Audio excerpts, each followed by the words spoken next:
I hope you guys have been having some fun with Mega Magic, the new combo deck. If you haven't seen the video for it, it's the previous one that I uploaded where I showcase kind of just what it does, and like I'm very proud of it. It's an improvement to an old Magic list that I made from the last meta, and I think it's substantially better.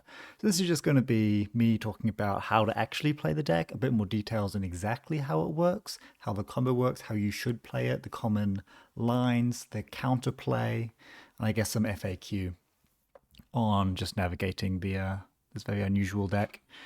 So fundamentals. I didn't actually explain the full combo in the last video, so why not just do that now? If you've already seen this or you already know all this stuff, you can skip a moment ahead.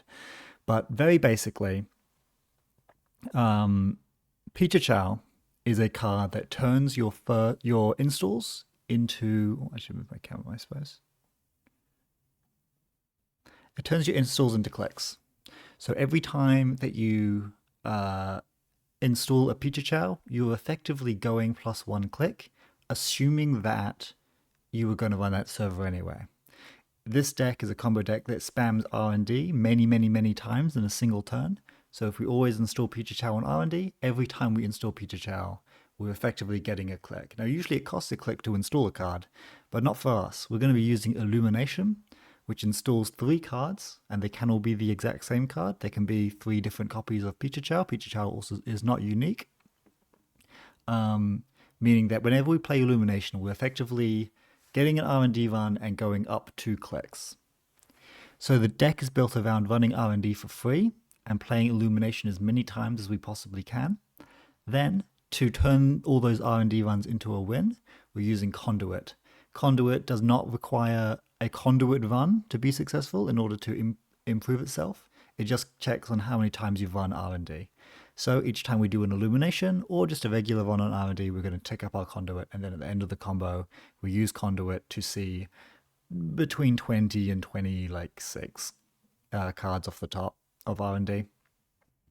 The way that we make this all possible is well, first I should cover on how we're fundamentally breaking the ice that's in front of R&D, because usually you can't run R&D 20 times in a turn because it's just not financially viable. So we're using the cheapest possible breaker suite, which is maybe not one that you'll see regularly because it's quite situational. Euler is a decoder. It only breaks code gates, but it breaks them for free on the turn that it's installed. Not having to spend credits on breaking subroutines is essential for this deck. So we're going to install Euler, and then on that turn, we're going to make sure that all of the ice in front of R&D has chromatophores on it. Chromatophores make something a code gate so that Euler can break it. We're also going to make sure that before we install the Euler, we've got Cyber Trooper Tulu down, which is not a card you see very often. Cyber Trooper Tulu says that when you install an Icebreaker, it gets +2 strength for the remainder of the turn, which in our case, because we're planning on winning with this turn, is all we need forever. We can also make it cheaper to run R&D to make because that will bring the oil up to 4 strength. If we encounter something that's 6 strength or more, we can put a monkey wrench on it, which brings it down. If it was like a Cloud Eater, we can bring it down to 4 strength and then also make it a code gate. This also does -1 to the rest of the run. So if there's you're playing against melee SU and they've got Cloud Eater and then 2 Knowledge Seekers, you've gone from having to spend 2 for strength on the Cloud Eater and then 1 for each of the Knowledge Seekers to having a free run, which is, again, essential. Stowaway is a way that we can actually go credit positive, which makes the combo much easier and gives us a lot more leeway to do things like trash cards from R&D, maybe boost for strength here or there. Or maybe there's just something else that requires us to have money. Playing the Ashen costs money, for instance, and having a stowaway for that is really nice. Speaking of, obviously we've got 3 copies of Illumination, and we've got Katorga, which is going to get us back in Illumination, and Ashen Epilogue, which is going to shuffle the Illuminations and Katorgas back.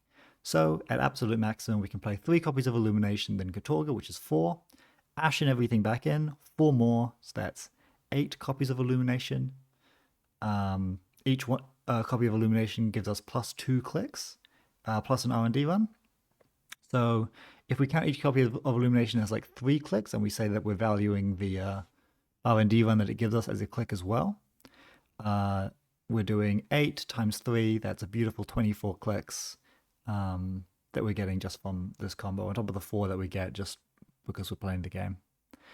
And yeah, we're going to use most of those to run, and maybe a couple of, like, one of them has to be on playing Ashen, one of them has to be on playing In the Groove, and probably one of them will be on playing an Euler, maybe another thing, but usually just that's all we need. Here's the list. A couple of things to note about it. It only has very little econ. You cannot play this normally. If you're looking for a deck just to pick up to learn the fundamentals of Netrunner or to interact with your opponent in an interesting way, this is not the list for you. You cannot trash anything, basically. You can maybe trash like a uniced anthill. You could trash that. But outside of that, you literally don't have any money. We've got 3 creative commissions and 1 sure gamble, and you won't always be able to play the sure gamble. What are we using our money for? We're using our money to set up, because once the combo is going, everything should be free. And if I didn't mention from earlier, In the Groove is going to proc every time we install a Peach Chow, because In the Groove gives us a credit or a card draw every time we install anything. And even if we're installing it for free, like Illumination reduces the cost of our Peach Chows by -1 when we install 3 of them, that still gives us an In the Groove credit, because In the Groove looks at the printed cost, not the actual cost that it costs like us. We're also installing many other things like combo pieces within the Groove, which is going to help us draw our deck and get enough credits just to like get things done. Other things you might notice, we're on some weird hardware. You probably haven't seen T400 in many decks. You definitely haven't seen Super Corridor in many decks. I'll explain these, but they are essential. Speaking of essential, let's split up what we absolutely need to what we kind of like. The absolute essential pieces for the combo is Conduit, of course, otherwise we're not actually digging. You don't need it installed straight away, but you do need it installed soon after you start making R&D runs. We need Chromatophores, Euler, and Peach Chow. We're assuming that there's an ice on R&D, so 1 Chromatophores needs to be for that 1 ice on R&D.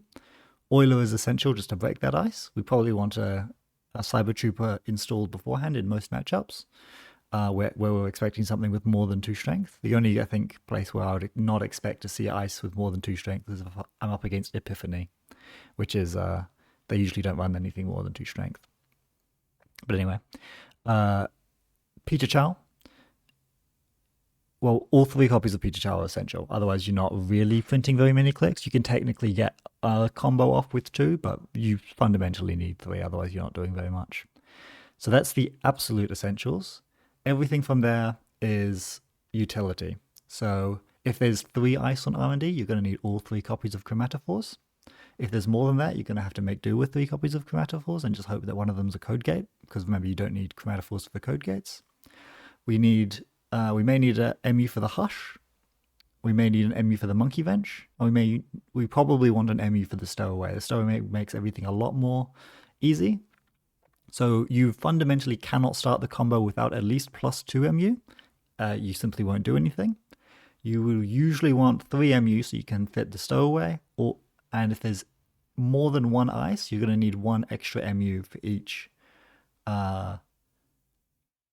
Chromatophore. So 1 ice, you can get away with +2 MU, just. And that's assuming nothing funny happens. 2 ice, you're going to need +3 MU, probably +4, because with 2 ice, you're much more likely to need either a Hush or a Monkey Wrench. If there's 3 ice, you're going to want probably either +4, probably +5 MU. Most likely you will want to, maybe you can do this during your combo turn, but you'll want to have the full +6 MU, so 10 MU total. That's the maximum the deck can go to. That's all the MU on the deck. But with 3 powerful pieces of ice, you're going to need every single one of them. One thing to mention, we can't fit every single installed card. So we can't have all of our programs ready to go. One of these needs to be sacrificed. So if they've presented us with a board state where we need Stowaway and Monkey Wrench and Hush and all 3 Chromatophores, we can't actually deal with that. So ideally, we're trying to combo before such a powerful board state can be presented. which means the main limiting factor to stopping the combo from just starting on turn 1 is just that we don't have enough MU to do it.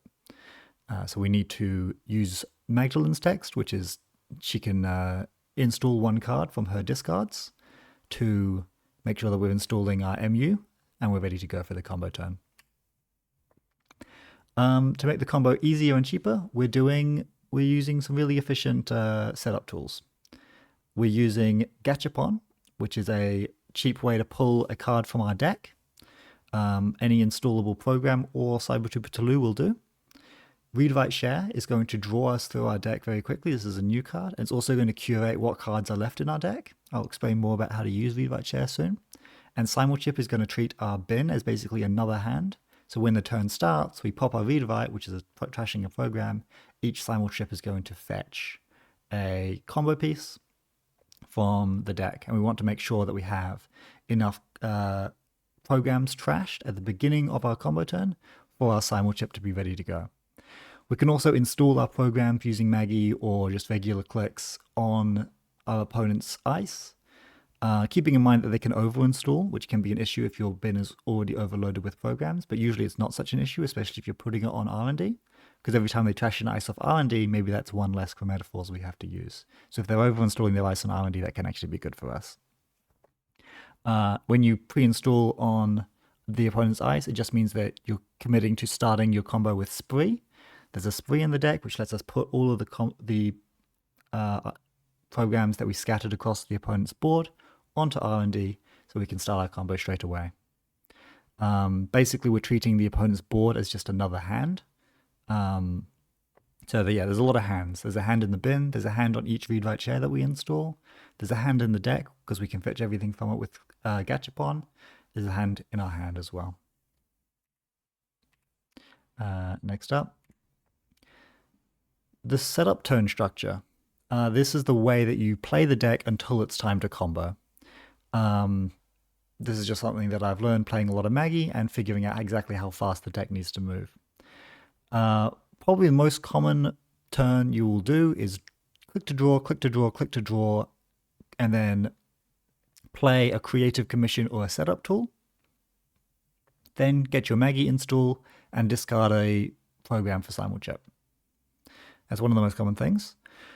Maybe more common than that, or about the same, is draw, draw, draw, and then you install either your console, Super Corridor, or a T400, which gives you +1 hand size. Then, assuming you started at maximum hand size, you'll get a Maggie install. Because you drew 3, then you went down 1, your hand size went up 1, and that should be 1 over. That's a really beautiful turn. And that's why there's so much hand size stuff in the deck, pretty much. The other one, if you have a ritual, you're very happy, you mulligan for ritual. Ritual makes the combo a lot faster. You're mulliganing mostly for rituals and Read Write Shares. And then maybe if you can see a creative commission, you're a bit happier also. Ritual, draw, and then you can install and creative. This means that you can get your Maggie install perfectly, and you actually get 2 installs that turn because you played the ritual. So ritual puts you up +2. Because it replaces itself and draws 2 rather than just drawing a card, which puts you up +1. So ritual, draw, install, creative is like the strongest setup turn that you can take. There's also Nukas in the deck, so you can hit Nuka, draw. This puts you up +3. Install creative. So if you're at full hand size and you had a full Nuka, sorry, you're actually up +4. So that would be a Maggie install plus a discard for Simulchip. Or if you have the Nuka in hand and you haven't got it installed, you install Nuka, hit Nuka, draw, then you're up +3, which means you can then, so you're up +2 from the first 2 clicks that you spent doing Nuka. Then you get 1 draw, so you're up +3. Then you can install. I think I've typed this wrong. But yeah, if you have Nuka, you got to install Nuka, hit Nuka, then you take a regular draw. You don't do another Nuka draw unless you're desperately digging on the last turn of the game. For like you absolutely need your in the groove or something like that. Let's talk about Read Write Share management. This is a really important card. Take a note that Read Write Share, if you install it during your setup turns, it does not change the math for cards in hand, which makes things a little bit easier when you're mathing out like exactly how many cards you need to end your turn at over to get the perfect hand size, because you want to be like 1 or 2 cards over. You don't want to be more than that if you can avoid it.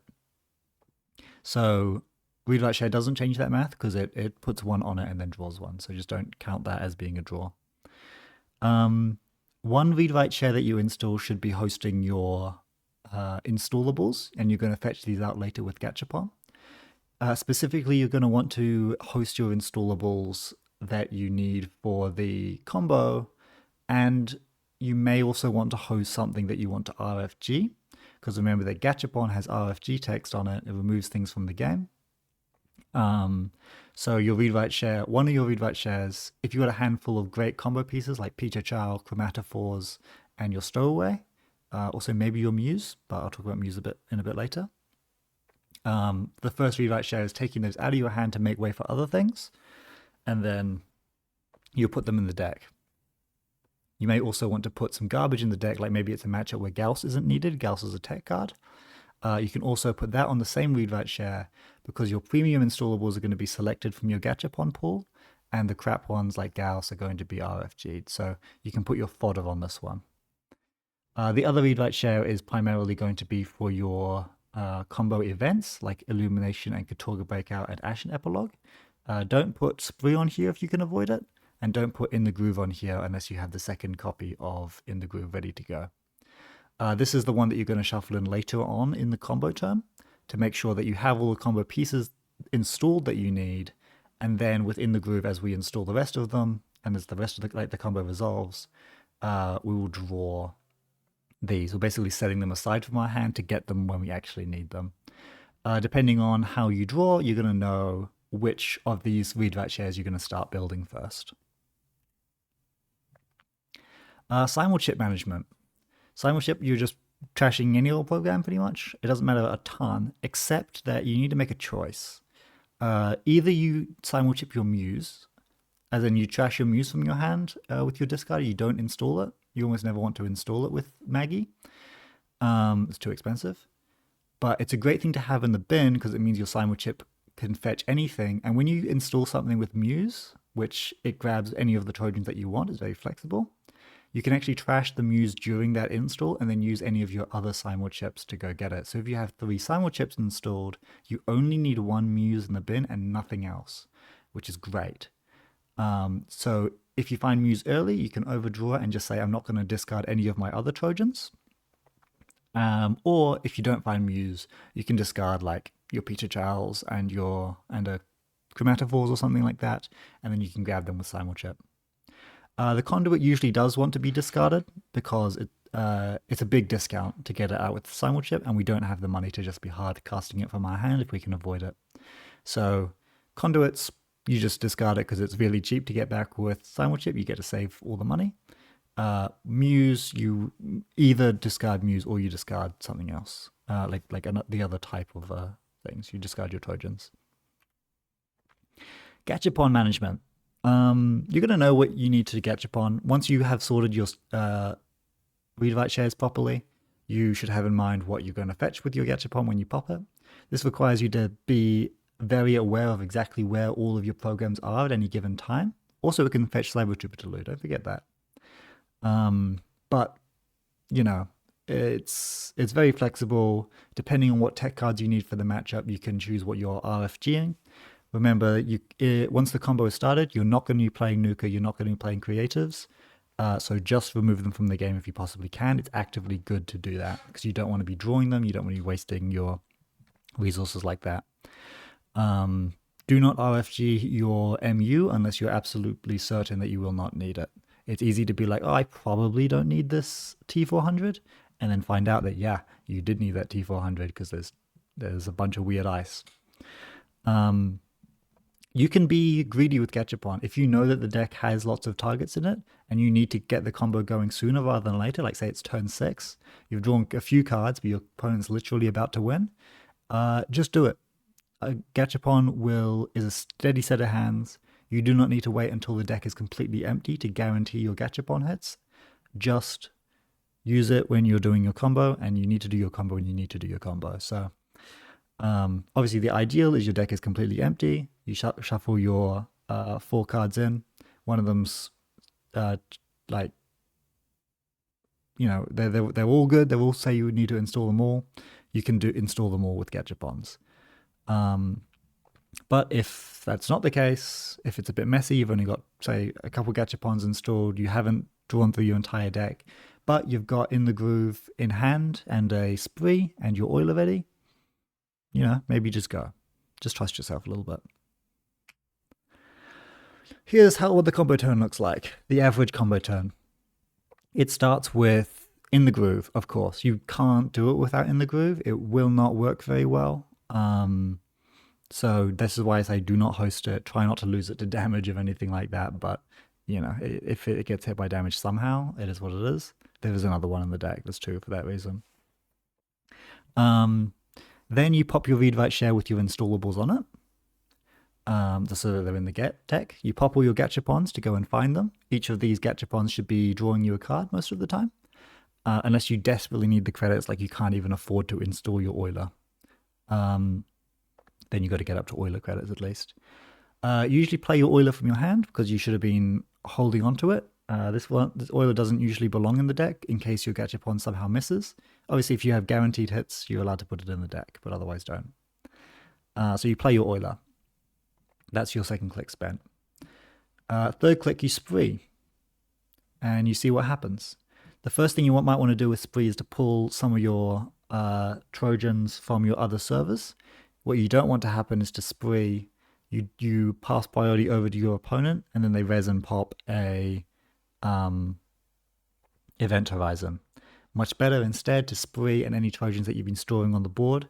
You be a little bit presumptive and you grab your Pichichow across for sure. You want to put the Pichichow on the outermost ice because remember, if you pass priority to your opponent and then they pass priority, you're already past the ice. You can't retrospectively have grabbed Pichichow and gone past it. So you want to grab Pichichow holding priority with Spree. Then once they raise their ice, if they do, you chuck your chromatophores on it if you need to, either by using Spree to pull it from another server or using your Simulchip. Or you've already installed it because you put it on there with Gachapon. And you break it for free with Oiler. Then you move on. You use the Spree counter to move the Pichichow to the innermost ice, or the next one. Again, holding priority before they even res it, you do that. See what they do, react. If you need to pull things from the bin, you're going to want to pop the next read-write share because you're going to need the MU, basically. And it's about time we start drawing all of the sweet combo events like our other illuminations and our Katorga breakouts and our Ashen epilogue. We need to start drawing through that. So we're not yet at this time where we're ever taking credits of our In the Groove triggers. We pop our read-write share so that we're ready to go. We pop all of our Simulchips to make sure that we have all the programs out, the number of chromatophores that we need, the tech that we need to break the ice for free, and our conduit. Then it's time to start illuminating. So hopefully with all those Simulchip pops, you've drawn one of your illuminations. You should have done if you're paying attention. And you should have enough clicks to play these illuminations because we've gained some clicks with our Spree, and each of these illuminations is installing 3 Pichichow. Again, remember, you should have enough MU for this. You can install your MU with an illumination before installing the Pichichow, of course. So always be keeping track of your MU very, very carefully and make the call on whether you're installing more MU or more Pichichows correctly, because I've messed that up before. Katorga Breakout is to fetch another illumination. So you play 4 copies of illumination. This, if you've got Stowaway installed, or you've successfully drawn out your deck, and I've been gaining credits with the In the Groove proc, should give you enough money to play the Katorga and also hopefully play the Ashen. Ashen should be very, very easy to play by this point if you manage to install your Stowaway, and again, I really recommend you do. Ashen Epilogue could RFG all your good cards and end the combo there. It's possible, but it usually doesn't. That would be quite sad. Once you've played Ashen Epilogue and you've resolved it, you see what you've RFG'd. Keep that in mind. It won't be the Pichichow because you've just played Illumination. The Pichichow should all be on the board. It will hopefully not be any illuminations, or if it is illuminations, it's not multiple, because really you do want a lot of them. If you draw into a hand with illuminations in it, off of your Ashen Epilogue, it plays itself. You don't need me to give advice there. You play your illuminations, you draw until you find more illuminations, and you keep doing that. If it does not find you illuminations, you have to do tricks. So the tempting thing to do is to run R&D, pick up all your Peter Chows, and then play a ritual to draw like 10 cards. And that is so fun that I do it often, but it is not optimal. The optimal thing to do is to run through your Peter Chows to pick them all back up into your hand and get a successful run on R&D Conduit Counter. Then you spend a click and a credit to play your Peter Chow, and you draw off in the groove. You do this 3 times, assuming that you haven't found your illumination halfway through, and then you run R&D again. Pick them all back up into your hand, and they should be ready to make the successful run, and then do it again until you find your illumination. The way that this works is that, again, like I said earlier, each install is actually a click. So you're spending a click, you're getting a click back. You're spending a credit, you're getting a card draw. By laundering your Peter Chow this way, you are clicklessly drawing. You are converting the spare credits that you have from all of your sweet stowaway runs into as much card draw as you want.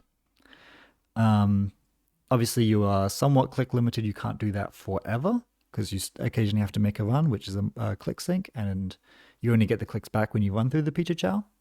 But that is the optimal way to launder your money into draws to make sure that you find the illumination. As soon as you find illumination, you play that instead. And then you draw, and then you should be able to find the rest of your illuminations and you're good to go. Once you've done that, you have maybe 10, maybe 12, maybe 15 clicks left. No, 15 might be too much. You'll have like 12 clicks left. You spend a number of them. Usually, like, you want to have 2 or 3 spare clicks just running for singles on R&D. And then you do your conduit dig, and you should win the game, because you'll see pretty much all of R&D. But what if they do something? What if they don't just let that happen to them? Let's talk about our tech. Monkey Wrench was a brilliant suggestion that I don't think I would have thought about on my own. It lowers a piece of ice's strength by 2 and all other ice by 1, so it can turn a server with like a Cloud Eater or something on it from 6 to 4, and that's really good. So you may not always need Monkey Wrench. A lot of matchups don't have ice that's over 4 strength. You know, PD doesn't have ice that's over 4 strength. A couple of, like, Alco, you wouldn't expect an ice that's over 4 strength. I wouldn't expect it in, like a lot, a lot of decks. But in the ones that do, you do essentially need this, because you need to be either making money or at the very least going even on your runs. Hush is really useful. Hush is for Tattoo Bowler, if they've got just like a Tattoo Bowler. It's for Samaxamun. I've listed it out here. Tattoo Bowler, it only works for 1. Obviously, if you've got 2 of these things that need hushing, it's a big issue. But that's what Gauss is for. Event Horizon is probably the most common one that I see. But sometimes you want to put it on cards that are not even rezzed. Because if you have to spare MU, it's worth spending a click just to make sure you don't get fly swatted at a bad time. Or a Ob Stavka can also ruin your day. So it's okay to hush things that haven't even been rezzed, just to make sure there are no tricks and the opponent has no opportunity to interact with you. Interacting with your opponent is obviously a disaster, and no one wants to do that. Stowaway is technically counterplay as well. There are some things like Tier, even after you monkey wrench it, it still has 5 strength. You need Stowaway in that case to be going credit positive. Gauss is only in there for exactly Tattoo Bowler and Samak, and even then it's only in there exactly because you can put multiple of them on R&D, and some decks can have 2 Tattoo Bowlers that are ever swapping and a Samak. And I consider it like unacceptable to lose to such a simple set of cards that I'm so expecting to appear.